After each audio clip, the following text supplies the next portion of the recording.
Bom, esse é o primeiro vídeo de uma série sobre estudo de Python, né? A gente vai começar bem do zero e aqui a gente vai, nesse vídeo, explicar qual é a proposta dessa série de vídeos, né? Na verdade, basicamente um cursinho introdutório à programação em Python. Meu nome é Hilton Fernandes, o G é de Garcia, mas eu não uso muito. Eu mantive esse G aqui porque tem vários canais chamados Hilton Fernandes, tá? Bom, aqui está a agenda, o que a gente vai estar fazendo, né? Aqui eu primeiro vou explicar por que a gente decidiu fazer essa série de vídeos.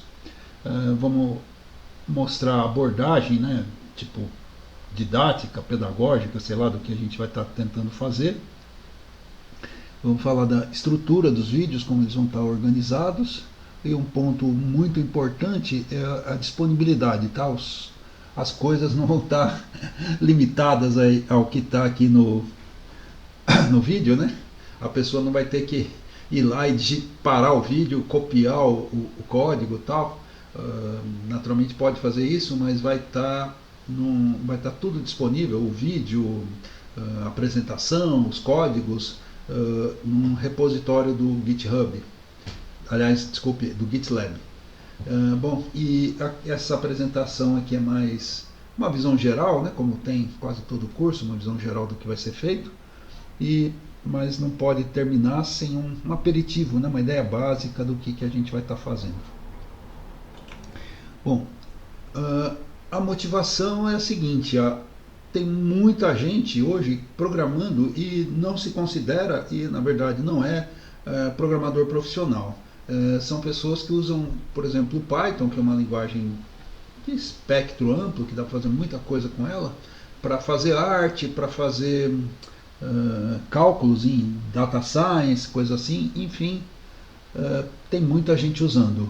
E tem até quem pense, eu já não saberia dizer sobre isso, que programar ajuda a gente a refletir e tal, principalmente até para crianças.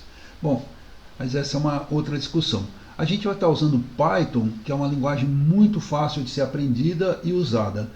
Se aprendida, a gente pode lembrar de outras linguagens que têm uma proposta de ensinar programação. Ela é toda feita como uma linguagem mais fácil de ser entendida, tal, e o que facilitaria, né, essa ideia, as pessoas que não têm experiência em programação aprenderem essa linguagem.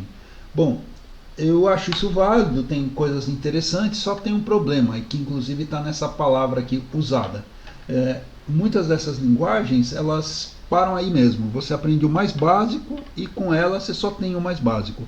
Eu acabo achando que não é tão prático isso, porque para a pessoa fazer qualquer coisa um pouquinho mais avançada, ela vai ter que aprender uma outra linguagem, além dessa básica, criada exclusivamente para ensinar a programar. E aí acaba sendo complicado, porque quando a gente está começando a programar, é difícil, é um custo grande aprender uma linguagem nova. Então a gente vai usar o Python, que vai permitir facilidade de aprender, porque ela é uma linguagem muito explícita. Você mesmo não conhecendo Python, você tendo alguma ideia de programação, você vai lendo o programa e fala, olha, eu estou entendendo. Até aconteceu isso comigo também. E depois que você aprendeu a linguagem, você vai conseguir fazer coisas muito práticas com ela. Tem muita gente programando em Python, tá? Tem gente de data science, como eu comentei, tem gente usando ela para contas, para todo tipo de coisa, tá? Ela não é tão eficiente em alguns casos, mas ela pode ser facilmente usada para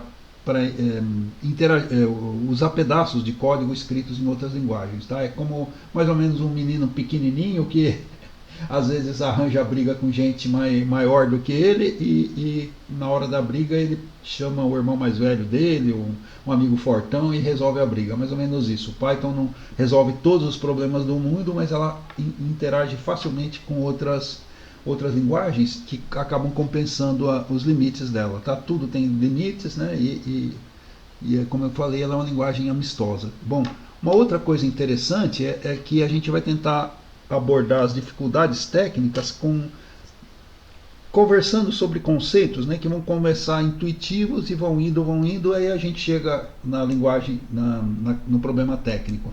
Bom, nisso estou me inspirando nos professores que eu tive de física, que tinham como tarefa explicar coisas complicadas, tipo teoria da relatividade, mecânica quântica e não sei mais o que.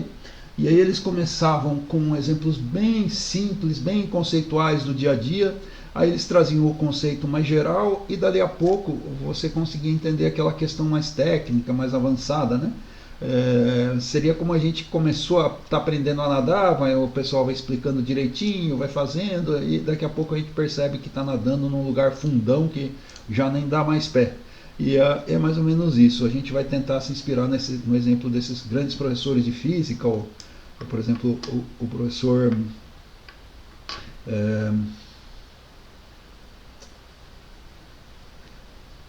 Pierluigi Piazzi, que era muito famoso, tinha livros, tal, tem gerações e mais gerações de gente que aprendeu física com eles.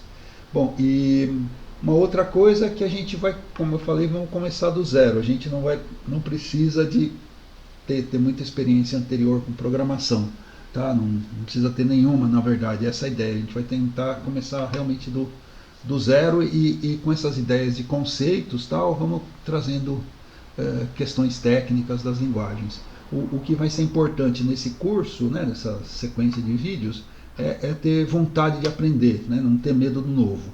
A gente está chamando curso porque vamos ter uma estrutura mais ou menos, bom, tanto preocupações didáticas, como a gente vai ter algumas coisinhas de lição de casa, vamos dizer assim. A gente vai fazer os exemplos, tal, vamos deixar algumas coisas para serem feitas, discutidas no próximo vídeo, e aí no vídeo seguinte a gente resolve esses pequenos problemas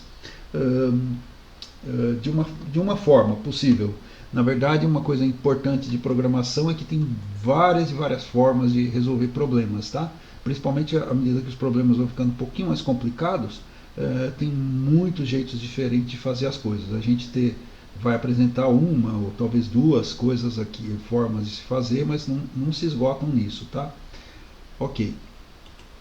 Bom, aqui está uma breve apresentação pessoal, que eu nem estou filmando o meu rosto, não precisa, o curso não é sobre mim e tal, não é nada de pessoal, mas eu trabalho com programação aí há muitos anos, talvez mais anos do que talvez eu gostasse de admitir, né?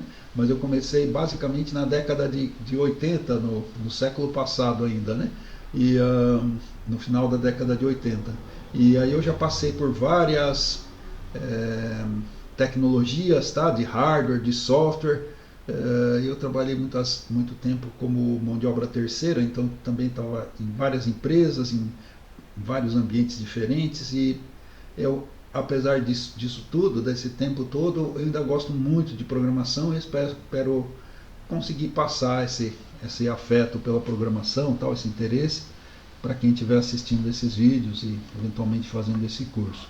Bom, uma coisa importante que eu não comecei um curso teórico, aprendi na prática e depois, naturalmente, tive bons professores na prática, depois fiz mestrado, etc. E estou sempre lendo, mas eu ainda acho que a melhor forma de aprender é fazendo. Você tem um conceito novo, você vai lá e executa aquele conceito, tal, né? Acho que é mais intuitivo, acho que é mais fácil entender uma teoria depois de ter feito alguma experiência prática, tá? Então é isso que a gente vai fazer aqui. A gente vai trazer os conceitos, mas logo vamos estar praticando, e até o contrário, a partir da prática vamos trazer um conceito novo. Uma coisa interessante é que programação em arte não é feio imitar para criar o próprio estilo, né? Tem um monte de escolas de pintura, de escultura, poesia e não sei o que você começa imitando alguém que você gosta e tal, que você se identifique, e depois você vai, à medida que você vai pegando mais desenvoltura, você vai criando o próprio estilo. E em programação é assim, a gente tende a recriar, aproveitar o que já está pronto, tá? Tem até a cópia, tem até um nome que é reuso. Não é cópia em si, muitas vezes, né? Você usa coisas mais ou menos como você usa algumas coisas como se fossem ferramentas, né? Então, vamos dizer, um escultor vai usar lá o martelo, vai usar o cinzel e na verdade ele não está copiando nem o martelo nem o cinzel, né? Então você usa coisas, ferramentas. E naturalmente você vê gente usando a ferramenta de um jeito, é aí que seria de um jeito e não de outro, é aí que seria a cópia. Então, nesse caso aqui, a cópia não é feia, justamente para você entender o que está acontecendo, o que é feito, para poder depois fazer do seu jeito. E aí tem até uma coisa dessas de reuso que é clássica, que é a frase famosa do cara que inventou grande parte da física clássica, que é o Isaac Newton, ou Isaac Newton, né, como prefiram, que alguém uma vez chamou ele de gênio. Ele falou: ó, se eu vi mais longe porque eu estava de pé sobre os ombros de gigantes, né? Essa é uma frase clássica dele, que ele está querendo dizer que ele não inventou a física, ele aproveitou o trabalho dos outros e foi adiante, né? E aí é mais ou menos essa ideia que está nessa foto. Em tudo que eu estiver usando, eu vou colocar alguma referência para alguém, tanto para reconhecer o trabalho dos outros, quanto para as pessoas irem lá ver se quiserem, etc. Então aqui é a frase agora em inglês. A ideia é que se eu subir nesse monte aqui, né, eu vou estar vendo mais longe do que quem está aqui na planície. Tá? E tem uma outra coisa interessante, que muita coisa em software se inspira em arquitetura e engenharia civil, ou usa pelo menos para apresentar o conceito, né, com coisas de engenharia civil, coisas de arquitetura. E inclusive a própria criação de softwares de maior porte, né, maiorzinho, é chamado de engenharia de software. E a ideia, uma outra ideia que é retirada dessa convivência aí, desses exemplos da engenharia da arquitetura, é que a estrutura de um software muitas vezes é chamada de arquitetura, tá? E aqui tem outra coisa, né? A gente vai realmente explorar essa analogia entre a criação de software e a criação de prédios e coisas assim, é que muitas vezes a gente usa a construção de software, tanto o que a gente faz quanto o que a gente está usando de outros, em termos de andares, de níveis, né? Tá? Então eu tenho um problema mais básico, um problema mais detalhado, eu faço no nível do software. Aí já que aquela coisa está pronta, eu vou poder usar aquelas coisas que já foram resolvidas naquele nível, aqueles detalhes que já foram resolvidos, para usar uma coisa mais abstrata, uma coisa mais genérica, que vai eventualmente ser mais prática, né? O computador é uma máquina burra, etc. E a gente quer fazer um software que, ao contrário, tem alguma inteligência, seja amigável para o usuário, etc. E é feito através dessa história de camadas, tá? Ok? Então uma camada mais básica, nível mais baixo, né? De abstração, mais detalhe, etc. Isso vai ficar claro à medida que a gente vai trabalhando, mas a gente com certeza vai voltar essa analogia aí dos níveis, tá? Bom, uma coisa interessante é que muitos cursos começam pela parte da instalação. Aí eles dão lá como é que instala no Linux, como é que instala no Windows, tal, e a gente vai adiar um pouquinho.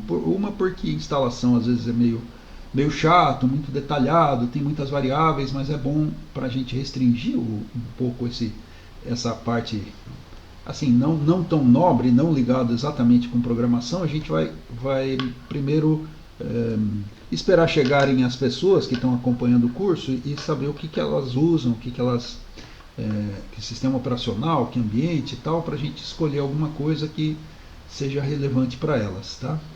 E, bom, como que é a estrutura dos vídeos? A gente vai pegar sempre pequenos programas, tá? Para apresentar os conceitos. E aí vamos experimentar com eles. E essa experimentação, naturalmente, vai ser fazer alterações, né? E através dessas alterações a gente fixa os conceitos, como vai avançando nos programinhas, tá? Muitas vezes, principalmente no início, a gente vai usar uma coisa que chama prompt de comandos. Nesse caso, a palavra prompt é um sinal que o ambiente, aí no caso do Python, dá para a gente dizendo: olha, eu estou esperando um comando seu, tá? Normalmente os programas grandes não são digitados ali toda hora no teclado, plá, plá, plá, plá. Principalmente, imagina um programa de 10 mil linhas, você digitar todo ele, né? Normalmente são arquivos já que estão lá com as coisas acumuladas. mas mesmo para um programa grande, é útil às vezes você exercitar umas pequenas partes dele para poder integrar no todo maior, tá? Aí, como eu falei, voltando aí para engenharia e arquitetura, né? Engenharia civil e arquitetura, não é raro que profissionais dessas áreas façam pequenos fragmentos de prédios para exercitar as tecnologias antes de integrá-las, né? Então, por exemplo, imagina que eu vou fazer um arco, aquelas estruturas curvadas bonitonas. Aí eu não domino totalmente a tecnologia, eu, engenheiro civil lá da obra, arquiteto, então eu faço um arco pequenininho, vejo como é que faz, quais os problemas que pode dar, entendo bem. Aí na hora que eu tiver entendido, eu levo para o prédio maior. Então a gente vai fazer assim também. Muita coisa a gente vai usar nesse nosso canteiro de obras, que é o prompt de comandos do Python, tá? E essa é uma das, inclusive uma das vantagens, né, que levou o Python a ser tão usado em várias áreas, né? Eu poder exercitar, poder brincar um pouquinho, de repente já tem coisas prontas, eu não preciso integrá-las num código grandão, num programa grandão. Eu vou lá, exercito aquela coisa pequenininha no prompt e já resolve o meu problema, tá? Bom, de qualquer modo, tudo, mesmo que a gente digitar no braço, eu não vou ficar inventando ali na hora, eu vou justamente para testar, tá garantido que está funcionando, eu vou fazer um fragmento de programa e eles vão estar disponíveis nesse repositório. O que é um repositório? É um termo técnico, a gente vai ficar mais claro à medida que a gente estiver usando, mas é basicamente um lugar onde eu hospedo coisas, né, guardo coisas, e ele consegue me dar uma história, né? Quer dizer, ele não vai manter só a última versão, ele vai manter as anteriores. Então, se eu precisar voltar para trás, ver como é que era aquilo mesmo que eu fiz, tal, eu tenho a história anterior. De repente eu faço uma alteração do programa que destrói uma característica boa dele, eu posso tentar voltar atrás e ver como é que dava certo antes, o que eu fiz de alteração. Ele guarda tudo isso. Tem vários servidores por aí que fazem esse tipo de coisa. Um deles é o gitlab.com. Ele tem algumas vantagens e ao longo do trabalho a gente vai usar essas vantagens. Bom, e uma coisa importante, né, que aí a gente está aproveitando a analogia com as línguas naturais, né, é a gente fixar conceitos, né? O que quer dizer isso? Quer dizer o seguinte: a gente, para fazer programas maiores, precisa ter um certo vocabulário. Do mesmo jeito que numa língua natural, inglês, francês, que seja, a gente primeiro aprende o vocabulário antes de construir frases maiores, né? Essa é uma abordagem possível. E inclusive a gente precisa lembrar que em português a gente usa o termo linguagem para linguagem de programação e usa o termo língua para línguas naturais, né? Mas em inglês a mesma palavra, que é language, é usada nos dois casos, né? E aí eu acho que até faz sentido nesse contexto, porque uma linguagem de programação tem coisas parecidas com uma língua, né? Não é tudo, mas o processo de aprendizado tem algumas semelhanças. Bom, aí fazendo questão de frisar isso, né? Todos os códigos, praticamente tudo que tiver nesse vídeo vai estar guardado num repositório. Por isso que eu falei, a pessoa não precisa se preocupar em guardar, parar o vídeo e anotar, etc. Que a gente vai deixar mesmo essas coisas que eu estiver escrevendo ali no prompt de comando, vai estar guardado como um arquivinho no repositório Python Study, tá, do GitLab. Isso é a ideia de software livre, documentação livre. Eu vou estar disponibilizando o que levou a esse trabalho, né? Como que chegou nesse trabalho que a gente está tendo agora como um vídeo, né? Bom, e aí naturalmente, para a gente terminar já dando um gostinho de como vão ser as coisas, segue aqui um programinha. Então vamos, sem entrar em todos os detalhes, querer explicar tudo. Esse é o vídeo 00, né? A introdução. Ainda não é o vídeo de verdade, vamos dizer assim, é só uma visão geral. Aí então eu coloquei o nome 00. Naturalmente o primeiro vídeo com conteúdo, com discussão, vai chamar 01, tá? Então tudo que tiver o prefixo 00 vai ser relativo a esse vídeo inicial, 00. No caso aqui, var é porque a gente está tratando de variáveis, e py é porque os programas Python costumam ter essa extensão, esse finalzinho, tá? Bom, aqui está um programinha bem pequenininho, né? Aqui são numerações de linhas. Bom, portanto, essa aqui é a primeira linha 9. Ué, mas cadê as outras 8 linhas? Aí, nesse momento, essas 8 linhas, elas, claro, tem coisas úteis lá nelas, mas não é interessante, não precisa a gente conversar sobre elas agora. A gente vai apresentá-las, tal, mostrar, tal, no momento que faça mais sentido. Nesse momento, mostrar aquelas 8 linhas iniciais só traria ruído de comunicação, né? Então vamos focar no que tem aqui. Bom, como eu falei, o nome var tem a ver com variáveis. O que é variável? Variável é uma caixinha no programa, né, onde eu guardo informações. Quais informações? Valores, né? Por exemplo, aqui, ó, tem números inteiros, tem cadeias de caracteres, tem números com parte quebradinha, que a gente chama de ponto flutuante. Bom, e aqui então essa variável, como que ela chama? Ela chama A. Qual que é o conteúdo dela? É 10, nesse caso aqui. Então o que eu estou fazendo? Através desse símbolo de igual, eu estou atribuindo à caixinha A o valor 10. Tá? Na linha de baixo, eu estou atribuindo para essa mesma variável A, através do mesmo operador de atribuição, que é o sinal de igual, um nome. Por que esse negócio está aqui entre aspas? É justamente para diferenciar, que eu estou querendo dizer que isso aqui é uma palavra que deve ser interpretada literalmente. E aqui, ó, isso aqui é uma palavra, tudo bem, mas ela não deve ser interpretada literalmente, ela é um conteúdo, que uma hora, nome de variável, que uma hora pode ter 10, outra hora pode ter Heitor. Bom, e o que significa esse A?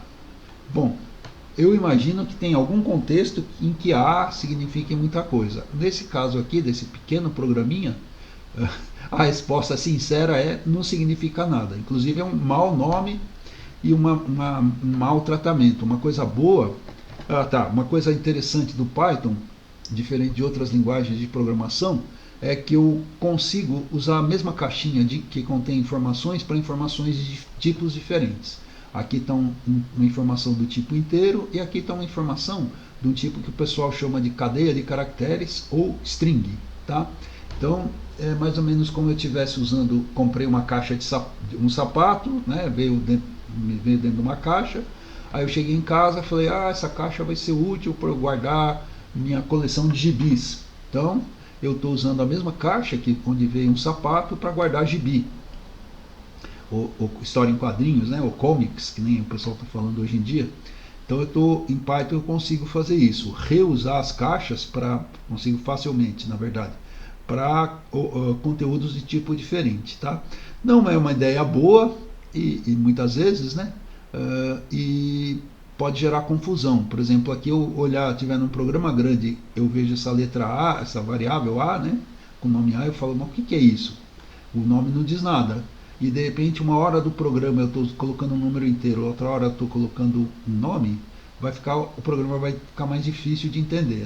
Isso é uma coisa que pode ser insignificante num programa pequenininho, mas um programa grandão aí, um programa prático, pode confundir tudo, né? Pode me atrapalhar, entender o programa, alterar, corrigir, etc. Bom, desculpe. E aqui está uma outra variável cujo nome é indi de índice, de indicador. Em computação, o índice é usado mais ou menos por analogia como o andar dos prédios, tá? Ele indica posições dentro de uma estrutura de dados. Eu estou falando desse termo de estrutura de dados sem definir e não vou definir agora, tá? Mas a ideia é que os dados têm organizações internas, né? Os dados, o que o programa está trabalhando, as variáveis, enfim, né? Tá? E variáveis maiores são divididas mais ou menos como um prédio é dividido em andares, tá? Bom, e aqui esse número aqui faz sentido, um andar é um número inteiro, então eu estou usando um nome que sugere um conteúdo inteiro e de fato eu estou usando um valor inteiro dentro dele. O que significa esse print? Esse print significa imprimir, então eu estou mandando imprimir o conteúdo do indi. E o abre parênteses e fecha parênteses, em Python e muitas outras linguagens de programação, significa que isso aqui é uma função. Tá? Então é uma função chamada print que imprime o conteúdo que eu mando para ele, no caso dessa variável indi. Essa impressão não vai ser tão importante de início, porque eu estou olhando aqui o programa e, pô, para que eu vou querer saber o que tem dentro dessa variável? Eu estou vendo, eu já estou enfiando aqui dentro. A ideia básica é a seguinte, que um programa maiorzinho, eu não vou querer toda hora ficar sabendo o que esse programa maiorzinho, como esse programa maiorzinho está trabalhando. Eu quero saber o resultado, não quero ver os detalhes, né? Imagina se um programa grande aí por exemplo, de consulta ao banco, eu tivesse que ficar entendendo o que o programa faz para poder saber meu saldo. Não tem sentido, né? O melhor é eu ver logo o resultado. Então, a gente já vai começar a se familiarizar com essa história do conteúdo, como a gente mostra o conteúdo das variáveis. Aqui está uma variável com nome, e para que ela serve? Ela serve para guardar nomes, tá? Parece muito óbvio, tá? Parece até uma brincadeira, mas como eu falei, é significativo, é importante, que principalmente num programa grande, que as variáveis descrevam qual vai ser o uso delas, né? Essa variável está dito, eu vou guardar nomes. Essa aqui está dizendo, eu vou guardar índices. Então fica mais fácil de entender para que alguém estaria usando aquela variável, tá? Uma coisa interessante, olha, tá vendo? Print aqui. Os computadores modernos foram criados principalmente nos Estados Unidos, e então muita coisa ainda é feita, escrita em inglês, e os programas de programadores brasileiros são até interessantes, que eles não vão ter jeito de escapar de usar a língua inglesa, porque as linguagens são todas em inglês, tá? E vão ter nomes em português, tal. Vai ter um nome de variável com parte em inglês, parte em português, até engraçado. Aí uma coisa interessante, o Python foi criado na Holanda, mas nem por isso as coisas do Python, os comandos, são escritos em holandês. Se fosse escrito em holandês, provavelmente ninguém estaria entendendo, ninguém estaria usando. Aí eles usaram uma linguagem mais internacional, mais usada mundialmente, que no fundo ainda é a linguagem dos computadores, tá? Então por isso que os programadores brasileiros eventualmente usam parte das coisas, pelo menos em inglês, tá? Então aqui eu vou estar imprimindo o nome. E aqui está uma outra variável de um tipo que a gente chama ponto flutuante. Na verdade são números quebradinhos, tá? Números que tem coisas depois da vírgula, tá? Então aqui 12,99, tem muita empresa, parece que tem sentido aí em termos de atração do consumidor, tal. Você, em vez de colocar 13 logo de uma vez, colocar 12,99, aí a psicologia do comprador é que não é tão caro quanto 13, é até baratinho, é 12,99 só, tá? E aqui está esse mesmo print. Uma coisa importante é que esse print está sendo usado, a mesma função está sendo usada para imprimir um número inteiro, uma string, né, como eu falei, uma cadeia de caracteres, tá? O nome formal é cadeia de caracteres, mas eu juro por Deus que fora algumas aulas bem introdutórias, ninguém fala de cadeia de caracteres, tanto os programadores práticos quanto as aulas mais avançadas só usam o termo string, tá? Que o conceito é o mesmo, mas infelizmente ou felizmente só se fala em inglês. E aqui está custo, né?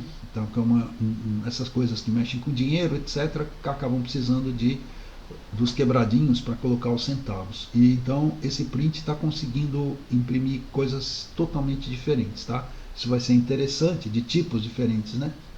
Vai ser interessante mais adiante, mas chama polimorfismo, quer dizer, muitas formas.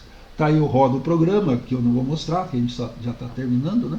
Mas uma coisa importante é que, bom, em primeiro lugar, antes de ver o conteúdo, que é até simples, bom, eu mantive o 00 como prefixo, porque isso aqui é relacionado com o vídeo 00, e eu usei o nome var, porque é do programa var anterior, que a gente viu, ó, 00var, e eu usei agora a extensão, sobrenome pyout. Out quer dizer output, saída, e py, né, porque o programa é aquele programinha em Python. Então eu vou tender a padronizar. Toda vez que eu estiver guardando a saída de um programa, eu vou chamar ela de pyout.